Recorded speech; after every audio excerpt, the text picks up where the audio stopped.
Hello, I'm Paul Pluta and welcome to the Paul Pluta channel. Today I'm doing a paid watch reviews because I don't do things for free. Remember, like, subscribe and tell your friends. And today I've got a very angry punter. This is Michael. Michael says, "Hi Arch, I think I've been patient enough and after waiting for a month I think I'm ready to say that I've had enough. I've had no email confrontation about the email, nor did I get any confirmation, yada yada yada. Just think that you should either treat customers like you want to be treated yourself. Keep someone hanging for such a long time is not nice. P.S. Plus you will probably just say I need a speedy or a bluesy sub as you continually recommend to other people." Ooh, nasty. Quick wristwatch check. IWC Ingy 3227. Okay, let's have a look here. This is what he says. "Hi Arch, I've been watching your channel for a while and this is the first time I've contacted you. I need a second pair of eyes. I have a collection that I think is quite rounded and needs something more interesting in it. I got a chrono, a GMT, a dress and a plain watch, but feeling it needs something else. My collection stands as follows. 2015 Rolex ceramic sub, my everyday watch when I don't have to, I need my glasses. Where's my glasses? I'm just having trouble with the words here, you know. My everyday watch when I don't have to think about matching it with an outfit of any kind. Easy choice for a lazy person like me. Omega Professional 600 meter Good Planet, a good weekend watch to wear with jeans and a t-shirt, has a GMT function and a nice contrast of dial and color. The blue and orange really works for me. A Jaeger-LeCoultre Reverso Grand Date. Wowzers, what can I say about this that has not already been said? It's my dress watch. I love it. Beautiful. And he's got an IWC Top Gun Miramar, another weekend watch when I want to go with a darker dial. And he's got a Rolex Explorer 2, black face, 6-digit reference, 616570. Oh, he's got the 42 mil, okay. Just love the simplicity of the watch and how versatile it is. Got it some time ago. As you can see, my watches are all above 40 mil, so I'm not interested in Daytona or a Speedy or anything that would make my 7.5 inch wrist look like a woman's wrist. I thought about the 15400, this is the AP, or the 15202, but don't feel that I could pull it off, to be honest. Thinking about a Breitling Chronomat or a Day-Date 2. Someone suggested Panerai, but I am not sure I'm ready to spend a lot of money for the watch that looks like every other watch they do. Don't like yellow or rose gold as they don't look good on my skin tone. Looked at the Breguet Type 20, but something about it doesn't speak to me. Tired of walking around shops looking at different brands. I've donated $20 for advice. Hopefully you can provide some insight. So thank you, Michael. And firstly, I'd like to apologize for being so slack. I apologize. I've been really bad on that one there. I've had a few personal problems, Michael, of late.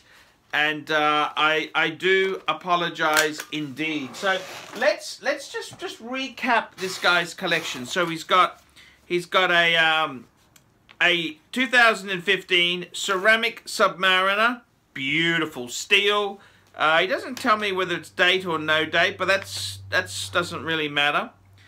He's got an Omega Professional 600 Good Planet. That's a nice big sporty chunky watch. Yes, I quite like that. Then you got the Reverso Grand Date, the Jaeger-LeCoultre Reverso Grand Date. I've got one of those. Ooh, that is the sexiest dress watch. The watch snob says the ultimate dress watch is a Reverso, and I think the Reverso Grand Date is the best looking. End of story. In steel on a leather strap, manual wind, 8-day power reserve, haute horology. Ooh, that is a great watch. Then you've got the IWC Top Gun. Yes. And then you've got a 42mm black dial Explorer 2. So we've got 5 really cool pieces. So the way I see it, you've got a GMT covered with the Explorer and the Omega 600 Good Planet. You've got the dress watch with the, you got a GMT, well covered. You've got a dress with the Reverso. It's also a sports watch. Remember, it was made for polo players. Polo players in the 30s, Art Deco, that's just style whenever you need a piece of panache to kick ass. And you got diver, you got the subby, you got a diver there. You got GMT, you got a dress watch, you got the diver. Now, then you've got the IWC Top Gun. Yes, I approve. I approve. Nothing wrong with that as a chronograph. Top Gun, absolutely stunning watch there. Now, let's have a look at this. It's quite an interesting collection there. Quite an interesting collection. Quite an interesting ensemble. No, I'm not going to recommend the Bluesy or the Speedy. You've said to me, you've poked fun at my choices there. But I would have to say, you've really got a beautiful collection. Beautiful collection. These are sports type watches. Big sports watches there. What would I do? What would I do? So I really like it. You got Rolex, you got Omega, you got JLC, you got IWC, and you got a second Rolex. 2 Rolexes, 2 modern Rolexes, and you've also got you got quite a good spread there. Okay, so the question is, what do you get? What do you get? What? I suppose it depends. What do you want? What do you want indeed, and what is the budget? I don't think a Bluesy sub would be the way to go, because you've already got a ceramic sub. That's cool. And a Speedy, I don't think you really need it. You got the Omega base covered with the Professional 600, and you got a chronograph with the IWC Top Gun. You got a dress. What? Look, I honestly would say to you, in all honesty, do you need another watch with 5 pieces like that? What do you really need there? What do you really need? I can't see you really wanting for anything. You've got all your bases covered. Beautiful modern contemporary collection. Do you need another watch? Maybe you don't need one. Maybe you don't need one. I would say if you want top end, you could always top end in this collection here. I would say Patek. Patek is always the king of brands there. What Patek would I recommend for you? See, I'd say maybe a 5711, a Nautilus, right? But I don't know if you need it. I really don't know if you need it. The other thing is, you could possibly go the AP.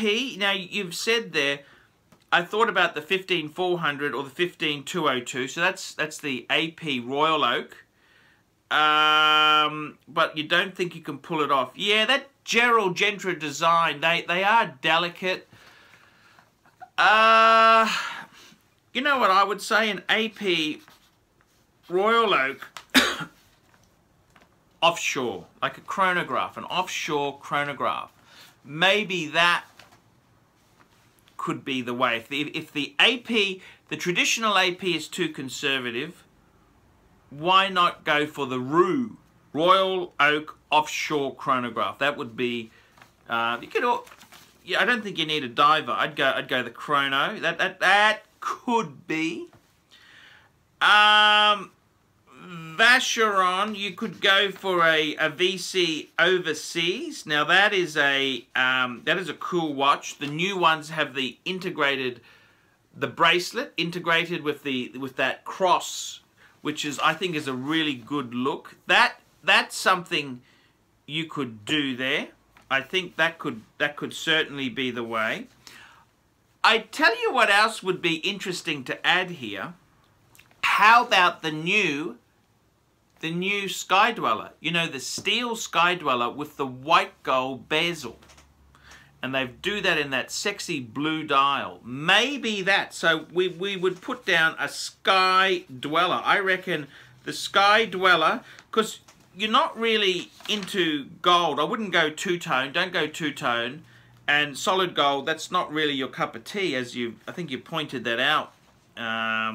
So I'd say maybe a Sky Dweller. Wouldn't that be super cool? Because that's it's like a Datejust, but it's an annual calendar. I mean, it's just such a cool piece. Sky Dweller, I think, could definitely be a piece for you. What else would I say there? I would say Sky Dweller. What else could I say there? Let's have a think on this. We're just thinking, what else would work there with the watches?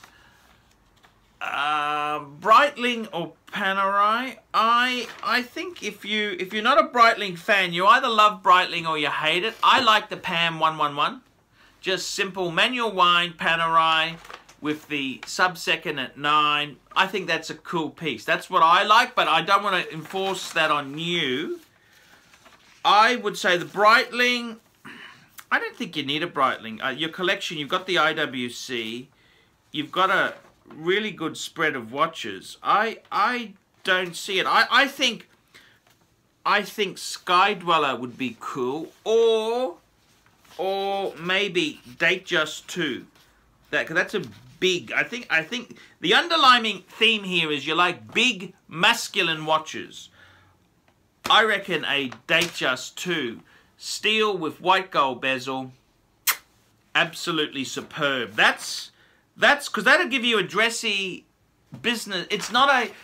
If you're going for the tux type look, you'd wear the Reverso Grand Date any day of the week. But if you want something, a professional businessman's type watch, Datejust 2. You want the Datejust 2 because it's bigger, it's better, it's you.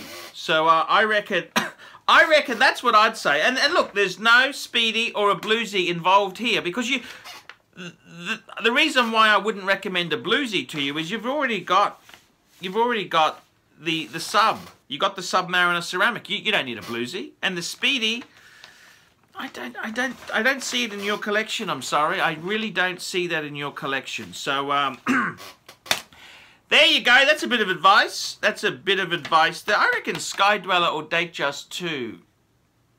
I reckon Datejust 2 would be okay. Depends on what sort of budget you wanted to keep it in. If you got the Sky Dweller, you'd have to buy it new, and you know, I don't know if I'd like to do that. The Datejust 2s are good buying. They're good buying. So I reckon they're probably the best bet. I reckon white gold bezel, Datejust 2, can't beat that. I'm Archie Luxury. This has been a paid review on the Paul Pluta channel. Tell me what you guys think of that.